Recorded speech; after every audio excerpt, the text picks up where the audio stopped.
You're standing at the mirror right now, aren't you? Brush in one hand, can of hairspray in the other.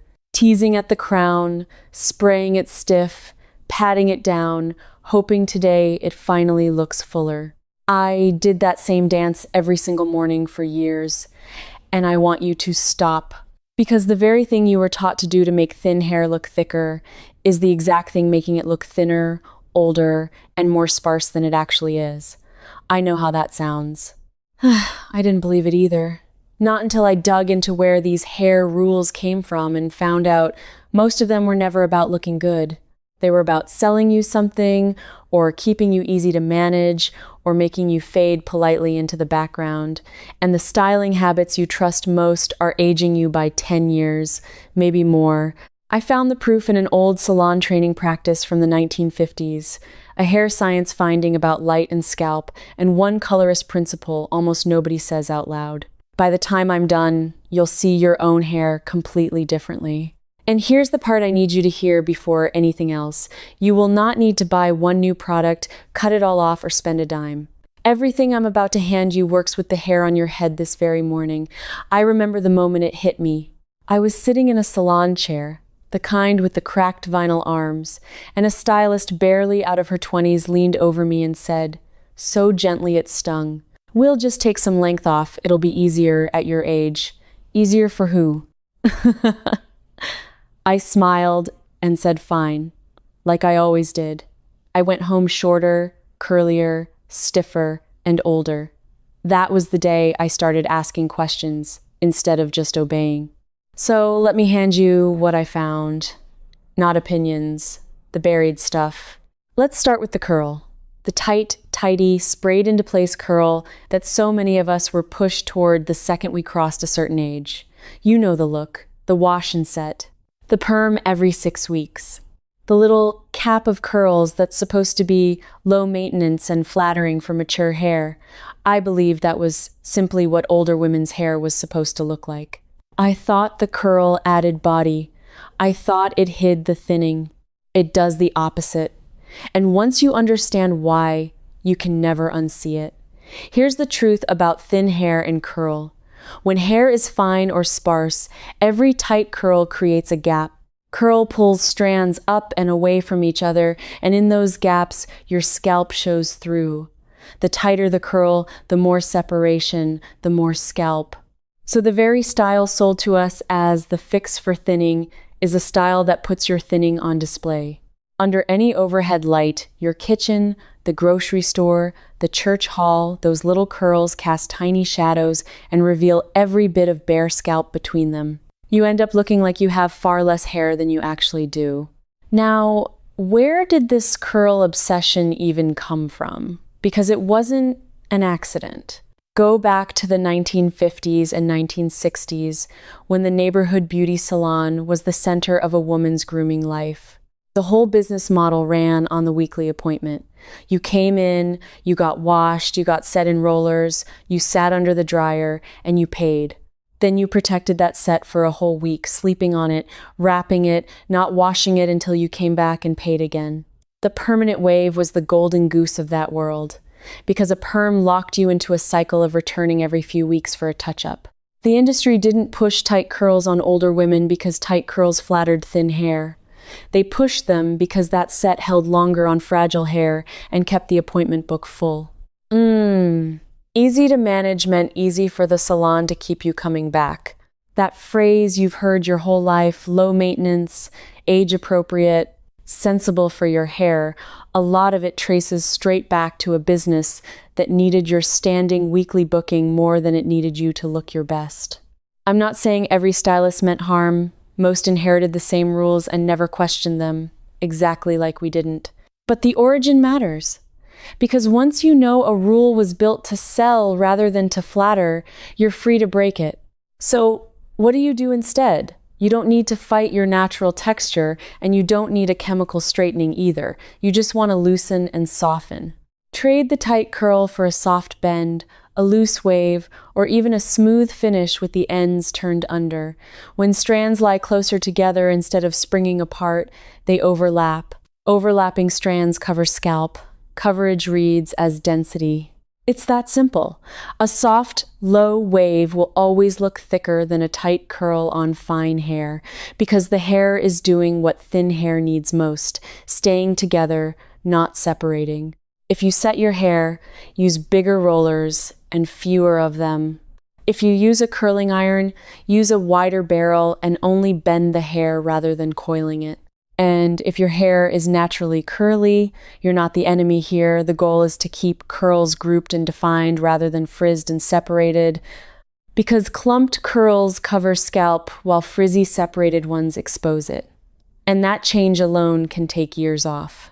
But it opens up a bigger question, and this one made me angry when I finally understood it, because the curl was never the deepest lie I'd been told. If what I'm sharing today is resonating with you, I want you to know that I went much further down this road and put everything I found into a series of digital books: Style Reset, Style Deeper, and Styled Complete.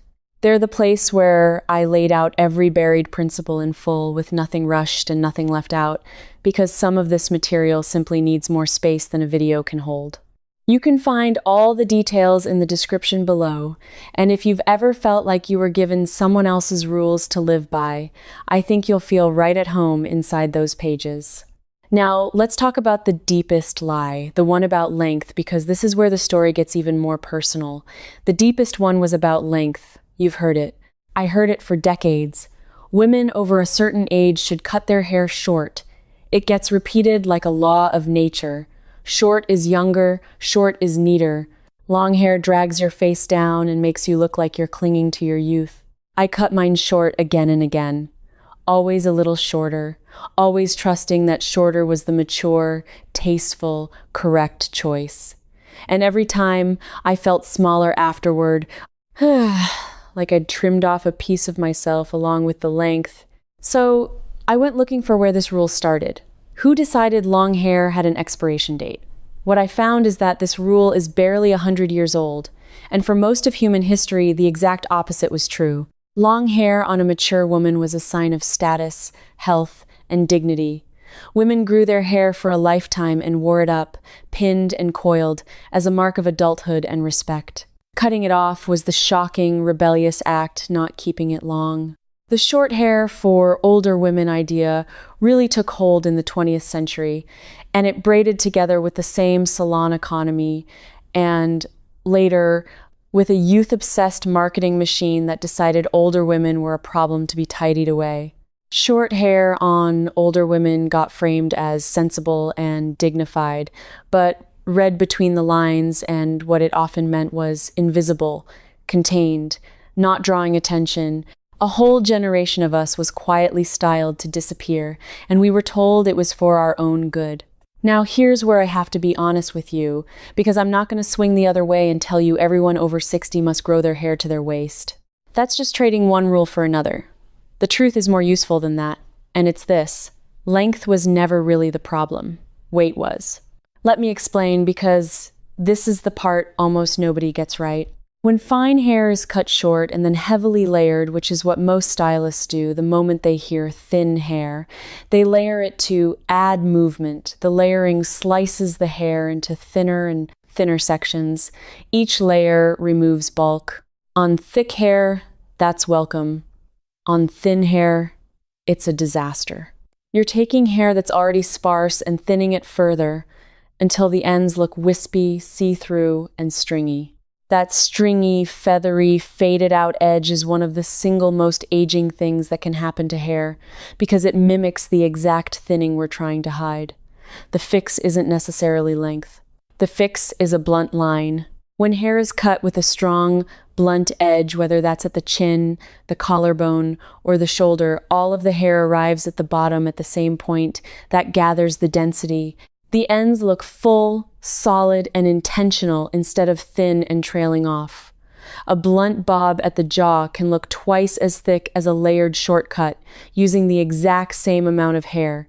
Same hair, completely different illusion, all because of where the hair ends and how it ends. So, if you've been keeping it cropped and layered because you were told that's what thin hair needs, you may have been thinning the look of your hair on purpose without ever knowing it. Ask for weight kept at the ends. Ask for a blunt or barely layered line. Ask them to stop texturizing and point cutting the ends into oblivion. Those little snipping techniques that feel so professional are often quietly carving away the fullness you have left. I want you to picture two women the same age with the exact same thin hair. One has a short, choppy, layered cut, sprayed and separated. The other has a blunt bob that skims her jaw, soft and smooth, ends turned gently under. The first looks like she's managing a problem. The second looks expensive. The difference cost nothing. It was never about how much hair you have. It was about how the hair is arranged. But here's what stopped me cold when I realized it. Even with the right cut, most of us are still sabotaging our hair every single morning with our own two hands. And this next habit is so common, so trusted, that calling it out almost feels like betrayal. I'm talking about volume, the whole crusade for volume. We've been trained to believe that thin hair needs to be pumped up, teased, backcombed, blasted with volumizing mousse, sprayed stiff at the roots, and lifted as high as it will go. More height, we were told, means more youth. So we tease the crown until it's a bird's nest and lacquer it in place. I did it for years. My poor crown took the worst of it. Here's what teasing actually does to thin, fragile, aging hair. Backcombing works by roughing up and breaking the outer layer of the strand so the hairs tangle and stack on each other. On young, thick hair, you get away with it. On mature hair, which is naturally finer, drier, and more brittle than it was at 30, that friction snaps strands. It creates breakage, little broken hairs that stick up, frizz, and never grow back to length. So the daily teasing that's supposed to give you more hair is literally reducing how much hair you have, one broken strand at a time. You are trading tomorrow's fullness for today's fake height. And the height itself betrays you. A teased, lifted crown pulls the hair up and away from the scalp, and you already know where this is going, that separation reveals scalp. All that lift creates see-through gaps right at the top of your head, which is exactly where thinning shows first for most women. So the volume trick spotlights the one area you most want to soften. Under bright light, a teased crown can look like a thin veil stretched over bare scalp. It's the curl problem all over again, just aimed at the top of your head. Then comes the hairspray, the stiff, crunchy helmet finish. Stiff hair doesn't move. And hair that doesn't move reads as sparse and brittle, because real, healthy, abundant hair has softness and give. The shellacked look is one of the fastest ways to age yourself because nothing about it looks alive. It looks set, fixed, managed, and managed is the enemy of elegant. So what do you do instead of teasing and spraying? This is the part I promised you, the part for the woman who's thinking, that's fine for someone with money in a fancy salon, but I can't afford to change a thing. Good. Because this costs nothing. You already own everything you need. You don't even need to buy a different shampoo. The first free change is your part. Where you part your hair is one of the most powerful tools you have, and it's completely free. Most of us have parted our hair in the same place for 30, 40, 50 years. And when you part in the same spot for decades, the hair learns to fall flat there, the part widens, and the scalp along that line shows more and more. Here's the trick. Take your part and move it. Just shift it. If you part on the left, try the center or the right. If you part down the middle, try pushing it to one side. When you move the part, you're asking hair that has spent years lying flat one way to suddenly lie the other way. It resists. And that resistance creates natural lift at the root, real lift, from the direction of the hair, not teased-in damage. It also covers the old, widened part line with fresh hair. Do it tonight. Part your hair on the opposite side, or shift it over an inch and sleep on it. In the morning, you'll have root volume you didn't pay for and a fuller-looking crown because you've redirected the hair to cover the thin line instead of falling into it. No product, no heat, no cost, just a comb and a decision. The second free change is how you dry it.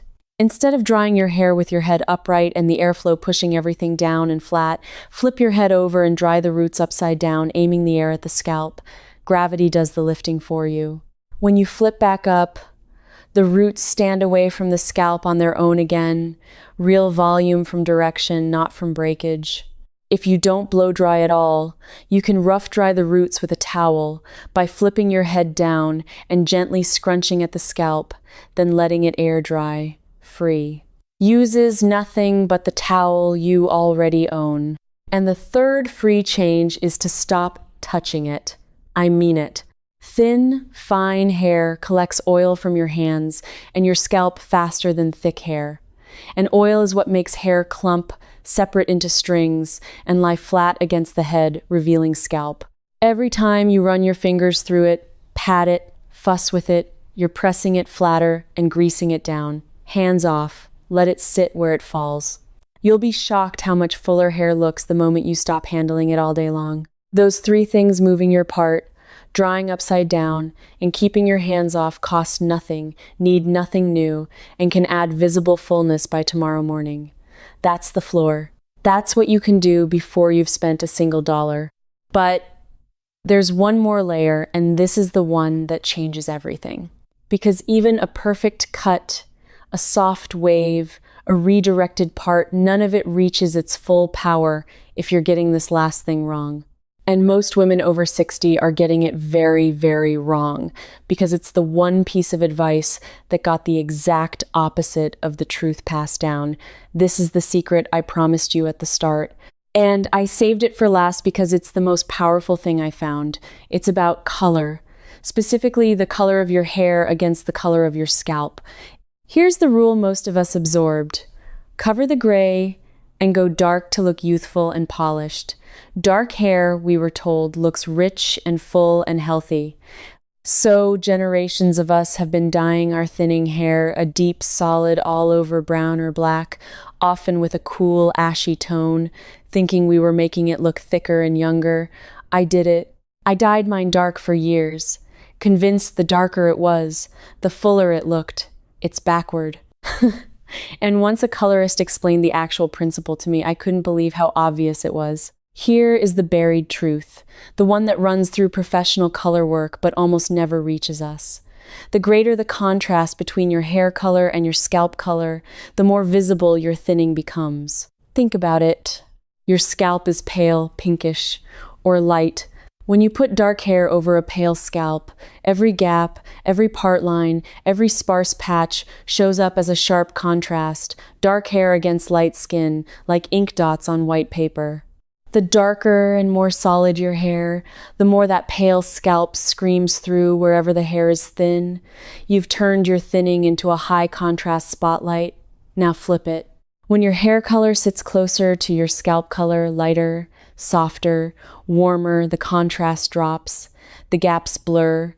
Where the scalp peeks through, it no longer shrieks against dark strands. It melts into a similar tone. The thinning simply disappears into a soft, even blur. This is why lighter hair almost always looks fuller than dark hair on a thinning scalp. Not because there's more of it, because the eye can no longer find the gaps. This is the principle colorists use when they blend soft highlights or warm lowlights around the face and part line. And it's why the shadow root and softly blended color look so much fuller than a solid block of dark dye. The whole game is reducing the distance between your hair color and your skin, so your scalp stops betraying you. And here's the part that turns it from theory into something you can act on this weekend. You do not need to go platinum blonde. You do not need to strip your hair or damage it or spend a fortune. You simply need to soften and warm and lighten, even a little. If you've been dyeing solid dark, going even 2 shades lighter and adding warmth, think soft golden brown, warm honey, a gentle caramel, a buttery blonde rather than an ashy one will immediately reduce the contrast with your scalp and make your hair look denser. Warm tones sit closer to the pink and gold of scalp and skin than cool ashy tones do, which is exactly why that fashionable cool ash everyone was pushed toward can make thin hair look thinner and, frankly, harder and older against aging skin. And if you're gray or going gray, hear me, because this is the biggest gift in all of it. Soft silver and white and salt and pepper are some of the most flattering colors possible for thinning hair, precisely because they're light. Light hair against a light scalp is almost no contrast at all. So all those years we spent fighting the gray, covering it with dark dye to look younger, we may have been making our hair look thinner the whole time. The gray you were told to hide might be the very thing that makes your hair look fuller and softens your whole face. Letting it grow into a bright, well-conditioned silver, or blending it softly rather than blocking it out with dark color, can take years off in a way no volumizer ever will. Let me put the whole picture together, because now you can see how every piece connects. Thin hair looks thinner when strands separate and reveal scalp, so we soften the curl and keep the hair together. Thin hair looks thinner when the ends are carved into wispy layers, so we keep a blunt, weighted line. Thin hair looks thinner when it's teased and lifted into see-through gaps, so we get our volume from moving the part and drying upside down instead of from breakage.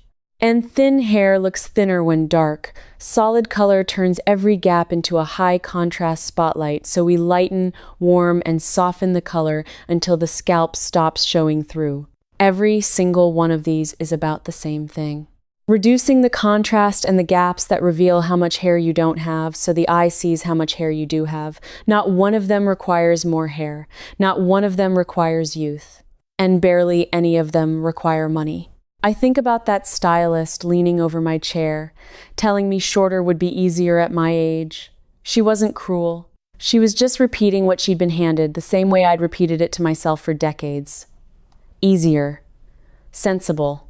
Age-appropriate. Those gentle little words that slowly talk a woman into disappearing. Cut it short, curl it tight, dye it dark, spray it stiff, and fade politely into the wallpaper. That was the whole quiet instruction, and most of us followed it without ever being asked if we agreed. I don't follow it anymore.